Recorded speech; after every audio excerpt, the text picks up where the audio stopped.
Welcome to my studio in Western Massachusetts. My name is Denise Fontaine-Pincince, and today I will demonstrate how to create a tiny book for a tiny poem. Let's get started. So before I demonstrate how to do this, in case you aren't aware of what a tiny book might look like, I'll show you one. So this tiny book was made for a poem, a haiku poem, by Vince Trippi. Ah, it's great to be alive. How to say this to the scarecrow. Ah, it's great to be alive. How to say this to the scarecrow. And you can see that for my materials to create this tiny book, I chose some very worn out blue jeans, and I used part of the belt of the blue jeans themselves to make this closure clasp. And this gorgeous button also came from the same pair of jeans. And today I'm going to show you lots of ways that you can produce a cover and the interior of this tiny book to embellish and honor the haiku that you'd like to display. One more tiny book. So I've made over 40 of these books so far, and I've gifted all of them except for these two. And typically when I send a gift out to people, I do so in these little brown boxes. And if your intent is to gift them after you've created one, these have been ordered online. And I bought 2 different sizes, depending on whether I went with a 4 or 5 inch board book or whether I went with a 3-inch board book. This other tiny book was made from vintage kimono fabric. The exterior. I had purchased years ago a bag full of beautiful kimono fabrics, and when I was creating a spread of tea-related art pieces for Bottle Rockets Press, I remembered that I had these gorgeous fabrics and decided that it would be perfect for a few of the poems that I had chosen to exhibit. So this exterior is a vintage kimono fabric, and the lovely poem inside was written by Terry Ann Carter. The row of tea bowls in winter's light, Potter's Studio. The row of tea bowls in winter's light, Potter's Studio. So now I think we'll get started. How do you begin? Well, the first thing I do is look for some toddler board books. These are the little solid hard cardboard books that you can find in bookstores, but I don't go and purchase new. I look at tag sales and I go to my local library because twice a year they have a wonderful used book sale, and you can pick up these books in several sizes. I prefer the type that are nice and squared off. It's a little easier to work with. And of course, they come in a couple different sizes. And one board book will typically give me 3 or 4 tiny books. So I'm going to show you how I'll prep this first before I do anything else. And the first thing that I like to do is go through this spine and get rid of that, so that when I do my other cuts, it's a little bit easier. And here you can see I'll be taking the front cover and the next page, and I'll be separating it, going right down the seam with my utility knife, right through. And it's not really that hard. And I have a little excess here from that spine that I just trimmed, and I'm just going to trim that. Let's get that out of the way. And now I have the makings, or the backing, for one tiny book. And you just proceed all the way down. You have 2 pages, you'll cut through, you have 2 pages left. And so I would be able to create 3 tiny books from this one board book. So now I'm going to the next step. What do I do next? I usually take a little piece of sandpaper and I very gently sand whatever excess. I don't want it in my way later. So I'm just going to do a very little bit of fine sanding. and sometimes they require almost nothing. I'm prepping the book now for the next step, which is the spray painting. Now, could I make this book without spray painting over the existing text and graphic? Absolutely, especially if I know that I'm planning to completely cover every single bit of the book, as in the case for Vince Trippi's. I covered everything. Did I need to spray paint this? Absolutely not. But the reason I like to do it is that I like to start with a clean slate, meaning I don't always know where the project will go. And I might have something in mind initially, and then later I go down an entirely different path. And I wish that I might have some kind of a plain border left over from the spray paint color that I used. So I'm going to demonstrate painting these. So it's a gorgeous fall day here in Massachusetts, and the sun is shining. Sometimes in the summer, there are little critters crawling around. I have to be careful of that. They'll walk right through my paint. And sometimes on a windy day, this doesn't go very well, but today is perfect. I think the number one tip that I want to offer you is not to be in a hurry. So I'm going to end up doing at least 2 coats, although this board book is covering very well. And you saw me turning my paint can over when I was done. That will prevent clogging. And I may or may not come back to this. This looks fairly well covered. I'm happy, and I'm going to come back to this shortly to show you how, if I decided not to glue a cover on, I could use this as a base, and I can now spray paint with stencils, lace, other options to use this with no fabrics, just spray paint. So we'll come back to this in a little bit. So while we're waiting for that piece to dry, I think I'll go on to the next step, or at least certain parts of it.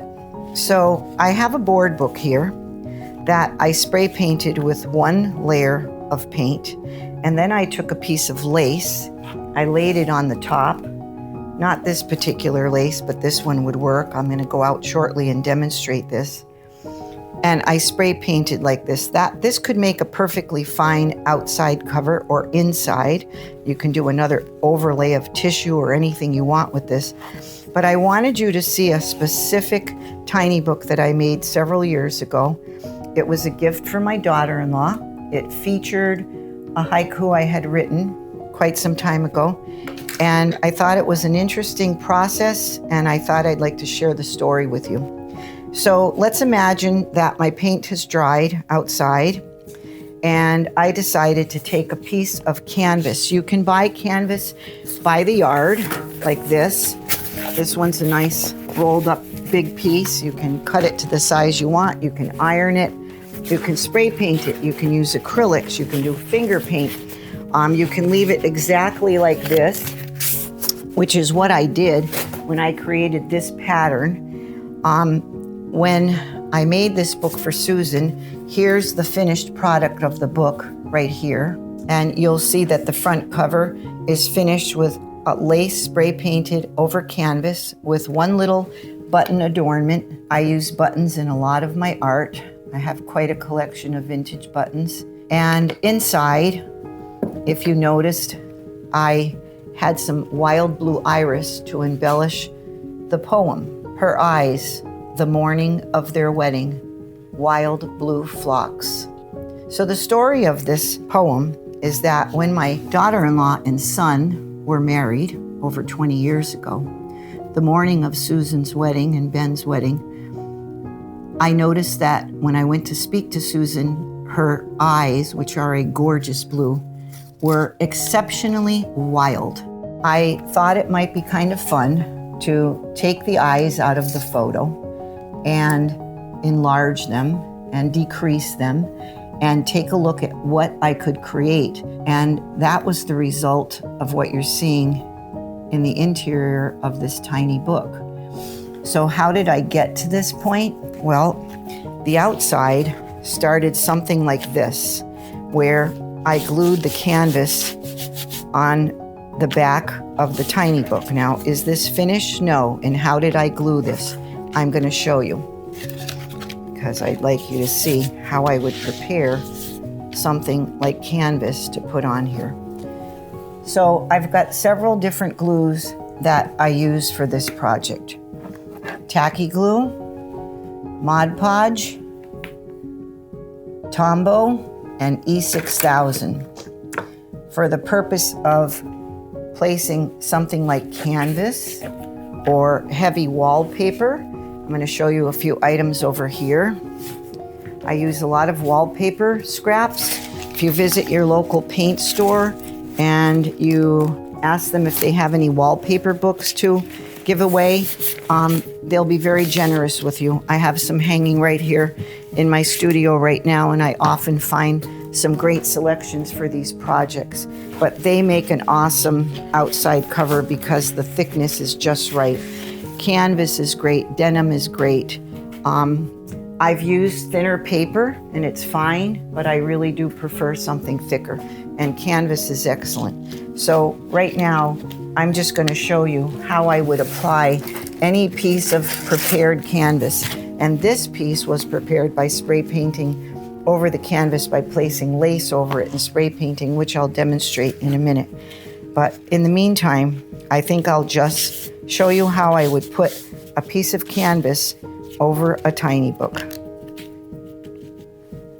So I'm going to apply, first I'm going to take this magazine because I don't want to get my cutting board all gluey.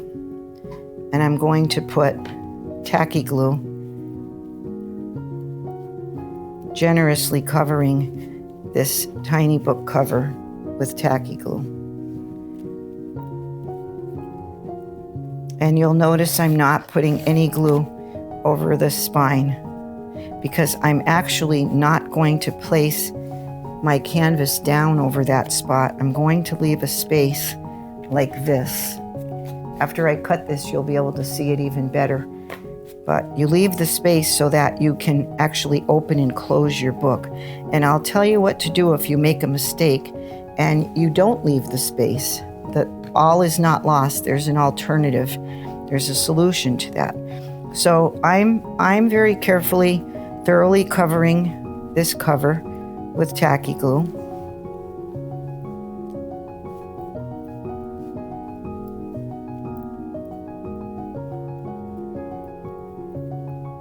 And the good news is, be sure that your piece of wallpaper, fabric, canvas, whatever you're covering it with, is a little bit larger than your cover, because it's very easy to trim down after, but you can't stretch it if it's too small. So be generous in your prep.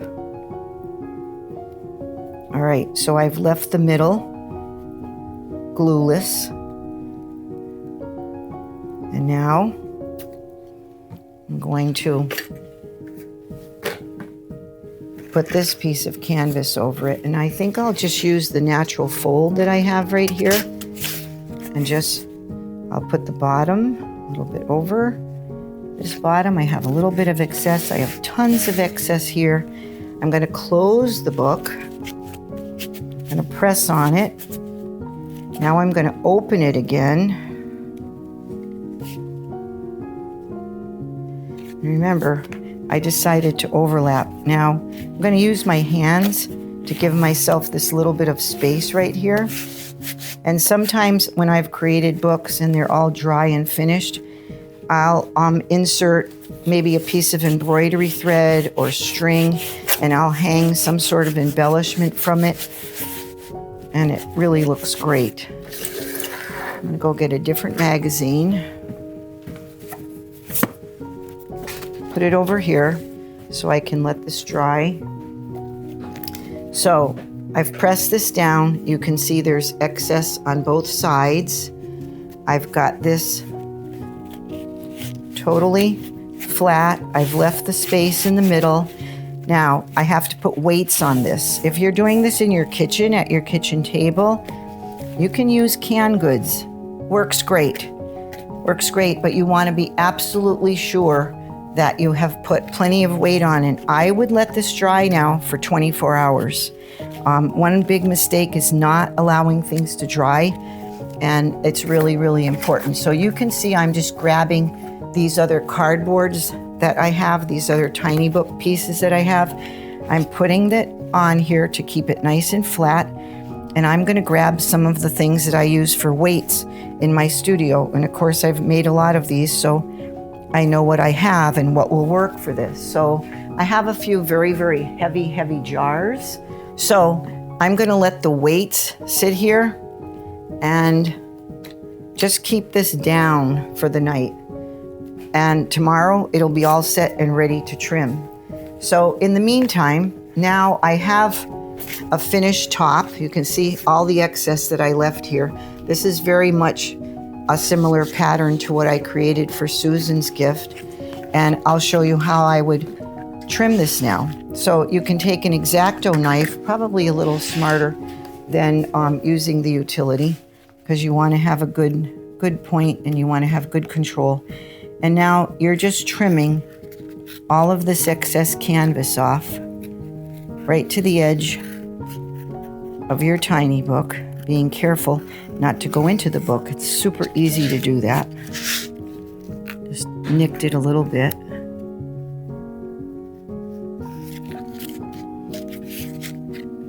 When you get to the fold, it can get a little bit tricky because it's bunched up. Here's the thing with this whole project. If you make mistakes, it doesn't matter. Every single mistake that you can make can be covered up and embellished with some other art materials.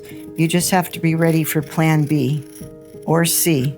I always say it's a really great thing that there's 26 letters in the alphabet, because sometimes I get pretty far down, but it always works out. I call them happy accidents. So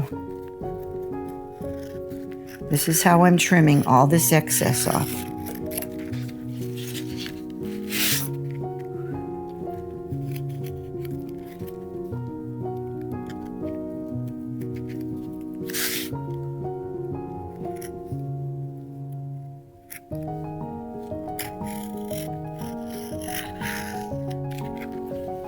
And what am I going to do with these extra pieces of canvas? I am definitely not going to throw them away.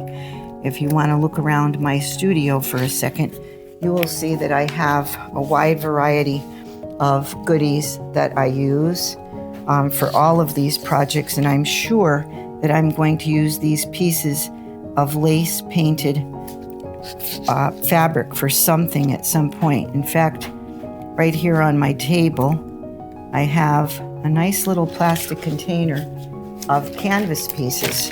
Then I find that I use them for all kinds of things. For example, if you made a mistake and you forgot to leave the space on the top of your, I'm looking for kind of a wide piece that's left somewhere.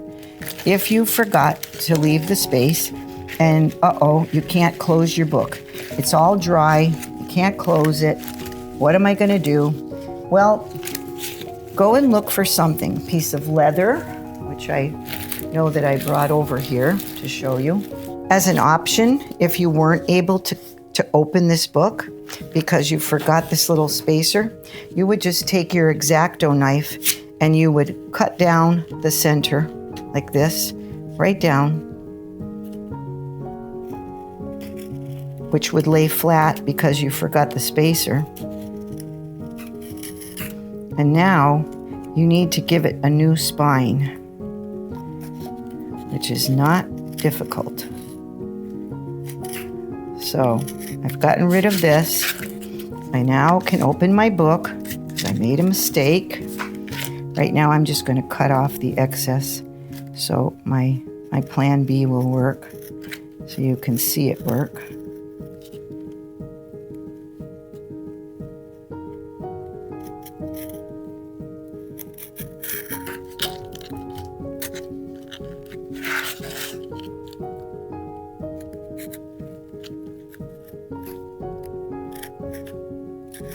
And you can have a new spine. Maybe you want leather. Maybe you want a piece of scrap canvas that you saved. This is just like this came off of an old piece of art that I saved. And if I chose to, I could just cut this a little too long I think I'll do that.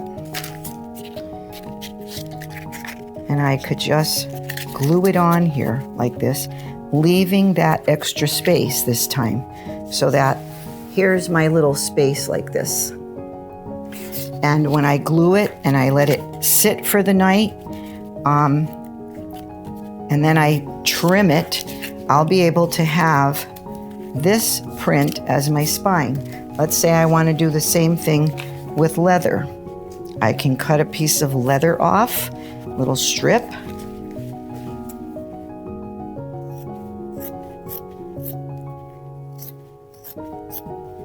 Which I think I'll do right now.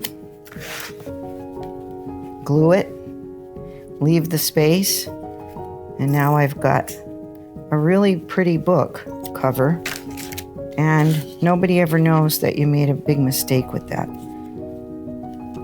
But you have to leave the space that second time around. So what I'll do, I'll put the glue in, I'll leave the space, and then I'll press it. I'm going to do that right now. Okay, so I'm going to put this right here in the middle. I'm going to bunch it up. I'm going to close the book. I'm going to bunch it up. I'm going to push it out so I can have some space in there. Now, one time when I used leather, I think it was for a poem by Bruce Ross, if I remember right, I used these little clips that I have to hold this on. And if you look at the first video, you will come across a piece where I used leather for the spine like this, and I used these little clips, not realizing that I would see the little impressions later when this dries. Well, you know what? I was crazy about it. So I think I'm going to do it again right now. So I'll allow this to dry like this. And when this is totally dry, my book will open as it did, and I can proceed. So there's that. So now we're ready to work on the inside of a book. And the inside pages typically are thinner weight paper or spray paint. What I'm going to demonstrate right now is a beautiful piece of Japanese paper. I have a really lovely selection right here of Japanese papers that work really gorgeous on the center of the tiny books, or I've also used them on the outside, but you just want to put a few coats of sealant if you use them on the outside because they're so fragile. And by sealant, I tend to use Mod Podge. I'm going to be using Mod Podge right now as my glue behind, and if I wanted to seal the inside after everything was good and dry, I would go over it again, but I'm not going to do that today. I'm just going to coat it with some Mod Podge. The outside of this tiny book that I'm working on, by the way, is a nice spool of twine with a long needle. Here's the back. This came, I believe, out of a magazine picture. And after I attach and dry and trim this gorgeous Japanese paper to the inside, I'm going to finish this off by gluing this tea bag with a little poem that says the poem steeping a cup of tea. I guess because when I sew, I like to have tea. When I write poetry, I like to have tea. When I do quiet, meditative handwork of any kind. So this feels appropriate to me. So that's my plan for this one. Right now, I'll just demonstrate how do I attach this gorgeous Japanese paper. So I am coating it with Mod Podge, which is really, it's a very lightweight glue used with paper only. I would never try to glue a button on with this, a piece of glass, a shell. I use E6000 for that, usually. Sometimes tacky glue, depending on how heavy the item is. The Tombow I save for things like paper. When I was making the irises for the Wild Iris poem, I glued those on with Tombow. So I'm putting this on, And by the way, if you don't do a great job on your corners, no worries. After everything has dried well and most of it is very secure, you can always go back to your corners, lift up your paper, put a tiny little dot of Tombow on, or this Mod Podge, repress it again, let it dry, and you'll be good to go. Sometimes as you're coating and things are moving, when you go back to your piece after it's dried, you find that your corner is lifted. That's pretty minor. So you'll notice that I cut this piece a little too big. I really like to do that because as we fold this book, and we're going to do that in a moment, as we fold it, we're going to lose some paper. Things are going to slide in. So I didn't bother to cut this even, as you can see, because I'm trimming it after, but I did leave plenty of excess over here on the ends. Now I'm going to open, and now I'm going to press it. This takes a little bit of time. You want to make sure you get out as many bubbles as you can. You want to open it completely. This paper is super thin and fragile, as I said. I'll show you a few other pieces of paper that are really easy to work with, but I just felt inspired to use this particular paper to go with my gorgeous outside magazine picture. And I have this wonderful tool, and I'm going to press it into the center and work on all of the air bubbles. Here we go. But I'm going to open it again all the way. So unlike the outside where I left a space, I'm not leaving any space here. This is what I'm doing. I'm letting it dry completely like this. You'll see that the inside seam here, I'm opening it and closing it. I'm double checking it. Again, I'm going to leave this overnight to dry. And when it is dry, I'll use my X-Acto knife. I'll turn the book over. I'll very carefully trim around the edge. And if I had a poem that I hand wrote on another piece of paper, I would attach it. If I had a poem that I typed out, I would glue it. In this case, I'm doing something a little different, putting a tea bag here with a poem on it, and I'll be gluing this on, most likely with, I'm going to say probably tacky glue. I could probably try the Tombow as well because this will be really secured. So now I'm going to leave this overnight, but I'm not just going to leave it like this to crinkle up. I'll put another magazine over it and I'll lay something heavy on top, at least for the next few hours. And then I'll come and check on it after and see if it looks like it needs a little more massaging. So here's this.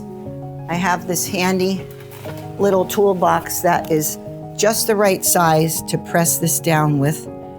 And I'll leave that until tomorrow, and we'll go back outside and we'll do a little more spray painting so we can have a demonstration of what it's like to do a piece of lace over the spray paint.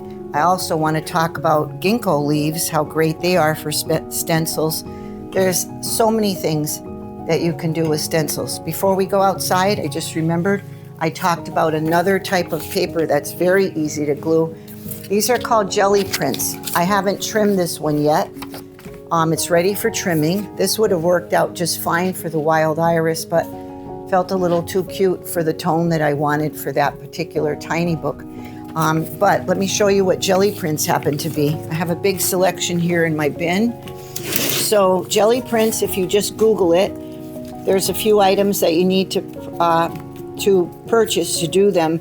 A nice little pad and some acrylic paints, and you can do all kinds of very, very fun designs. So I like to prep a lot of papers that I can choose from when I'm making art of all kinds, assemblage and collage. You could use music sheets, you can use maps. I have huge, huge bin of maps, accounting paper, postage stamps. I have a big collection of postage stamps. If you look At the Haiku Gifts video, you will see Edward Riley's poem. You'll see that I strictly used postage stamps. And the outside of his book reads, "Snow coating the mailbox, my sister's last letter." And the outside is simply stamps that were canceled stamps, and they're placed on the outside of a lightly coated, painted tiny book. I think that the piece really came out quite nicely. We're gonna go outside now. Here's a piece of lace placed over the recently spray painted outside cover of the board book. And I'm just going to very lightly spray paint over what I'm calling this lace stencil with a slightly darker, almost taupe color, just to give you the idea of how this works. And better not to be on top of it and just to do a light coat. Let's see what happens. Voila. So that's a finished cover. If you don't want to add anything else to this cover, that's just gorgeous. And I know many haiku poets write beautiful poems about gardens, flowers, blooms, blossoms. In fact, I'd like to share right now another tiny book that I made for featuring one of Terry Ann Carter's poems. It happened to be about a tree, and I used ginkgo leaves. I took this from my ginkgo tree a few minutes ago. I'll do one side first and then the other. And I know that the surface I'm working on right now isn't perfect, but at least it will give you a little idea of how you can use leaves as stencils. So that one came, and you saw that the wind blew that away, but honestly, I think that the effect was quite pretty. The wind is picking up here, and my surface wasn't totally clean, but I could take another color now. I could take a light shade of green. I could let that dry. I could go back over it and add another leaf close by, or overlap one of these shadows, and I could put another leaf on. I could dry a ginkgo leaf. I could then glue it on. Possibilities are unlimited. Just want to give you an example. You can put bicycle gears down. You can put stencil letters down. You can spray paint a couple of colors and just finger paint through it and leave that as your base. You don't have to be gluing all kinds of things. Terry Ann Carter's ginkgo poem, Morning Walk, touching that tree once more. So this is not the end. It's actually just the beginning. There are so many possibilities. This video is a sequel to part 1 called Haiku Gifts, Art with Poetry by Denise Fontaine-Pincince. And in the third collection of art pieces, you will find 30 tiny books with tiny poems that I hope will inspire you. Enjoy.